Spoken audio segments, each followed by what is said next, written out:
This week on Boring Gear Reviews, we've got the Glass Palace from Holy Island Audio.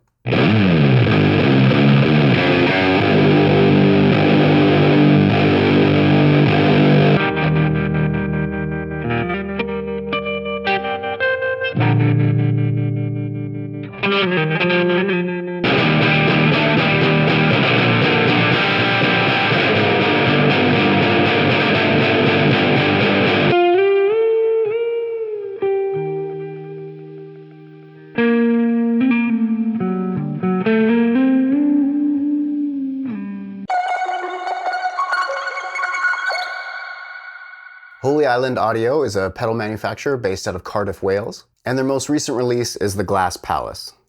So this is a drive pedal and boost, and they're both independently controlled via foot switch. We have the level or output of the boost, and what's cool is the main drive section and the boost can be used independently of one another. So you can just use the boost without activating the drive, or you can pair them both, or you can just use the main drive path as well. The gain knob controls the amount of gain overall in the pedal. Clarity is your tone knob, so clockwise for more high end, more treble, and then counterclockwise for more low end and less treble.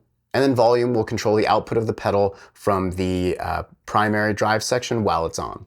And both the volume and boost knobs can be used to add push and drive and saturation independently of the primary gain stage. And we have the switch, which toggles two different gain stages. In the up position, it's more kind of open and loud. And then in the down position, it's more saturated, more gain, it's dirtier, and a bit more compressed. And if you open up the pedal inside, you'll find a switch that'll allow you to toggle between different clipping modes as well. For this demo, I'm using my 2021 Dunable Yeti Custom. And this has Dunable Grizzlies. These are custom wound, so they're unpotted and low output. All right, so in this first clip, we're gonna go pretty aggressive. So I'm gonna have the voicing in the lower position, so higher gain and dirtier and more compressed.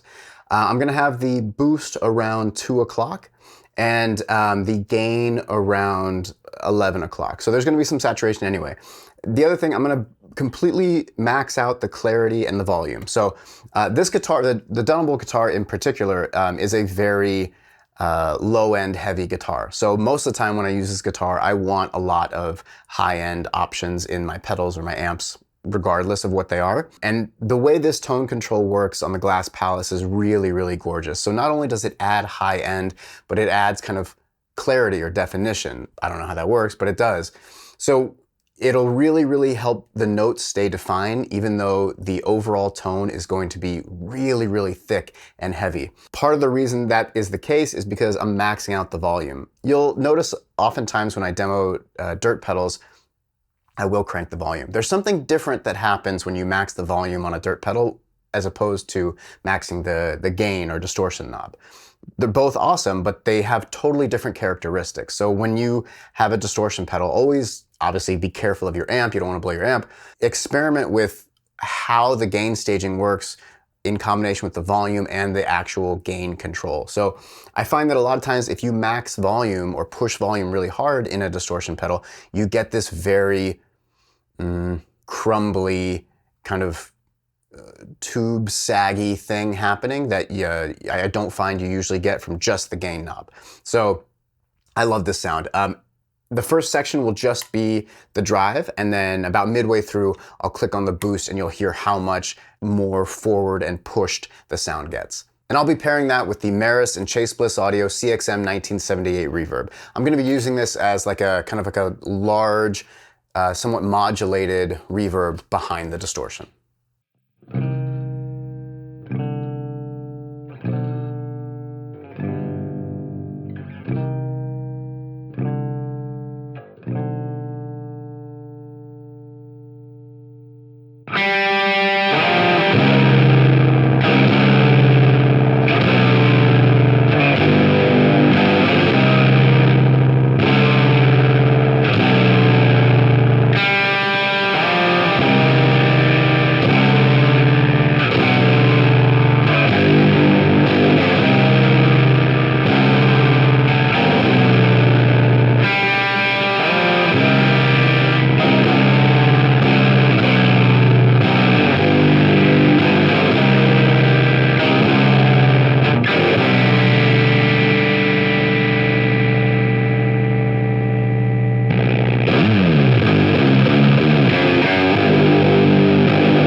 right, so next up we're gonna have the Caroline Guitar Company's Parabola first in the chain. You'll hear the tremolo effect, obviously, and I'm also gonna have the drive section of the Parabola at about 9 o'clock. So just to add a little bit of grit before it goes into the Glass Palace. And then the Glass Palace is gonna be set relatively low, so like a kind of a low gain amp saturation type sound. So I'll have the volume around 2, the clarity at 3, the gain around 9, and the boost around 11.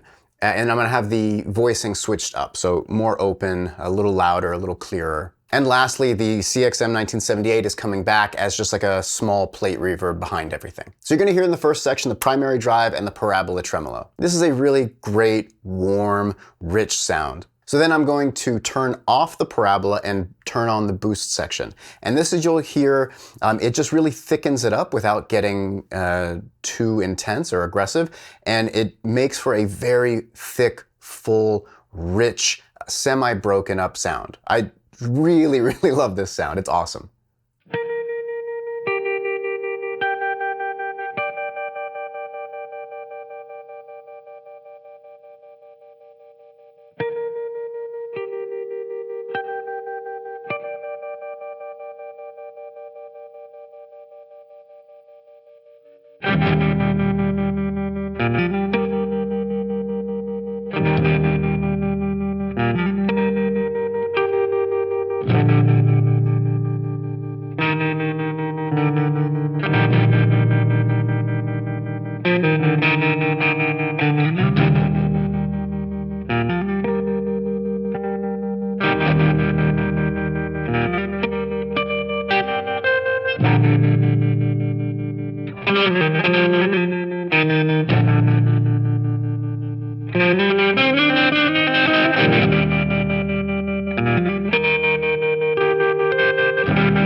And we're gonna wrap things up with the Glass Palace and CXM 1978. The reverb will be in like a kind of a large hall, and the Glass Palace is gonna be like a mid distortion. Actually, what I'm gonna do is show you how well it cleans up with your volume knob on your guitar. So I'll have the primary drive and the boost engaged the whole time, and then I'm gonna start on the neck pickup of my guitar with the volume rolled back, and then very obviously I will switch to the bridge pickup and roll the volume up, and then you'll hear kind of the wide range you can cover with just your pickup selector and your volume knob.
And that'll do it for the Glass Palace. If you'd like to learn more about this pedal, Holy Island Audio, or any of the other pedals I used, check the links in the description below.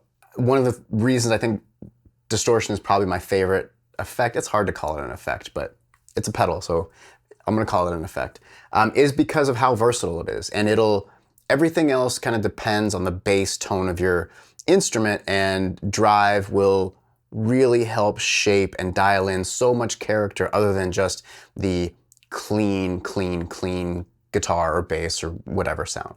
I was super excited when he announced that he was making this pedal. He released like a small clip of it, and I was really impressed. So when I was able to snag a spot on the initial run, I was beyond excited. And sometimes I get scared when I'm so excited for a pedal. What if it doesn't live up to that, or what if it's not what I thought? Maybe it's good, but it's something different, and then how am I going to feel about it and whatever. Zero disappointments, zero issues, zero complaints. This thing is like really good. It's what I love in a drive pedal, and I know I talk about this type of stuff a lot, but I want clarity. I want it to respond to the dynamics of my playing. When I push it really hard, I want it to sound a little crumbly. There's like this kind of disintegrating aspect, especially in like the low end, and then this very kind of blistering but not harsh characteristic in the top end. Those are the things that I look for. I don't know how to make pedals. I have no idea what's going on, but I know that whatever is happening in here is exactly what I want and is exactly what I like. So if you're fortunate enough to get in line the next time these things come around, I highly suggest you do so. Yeah, I'm really in love with it. Truly can't get enough of it.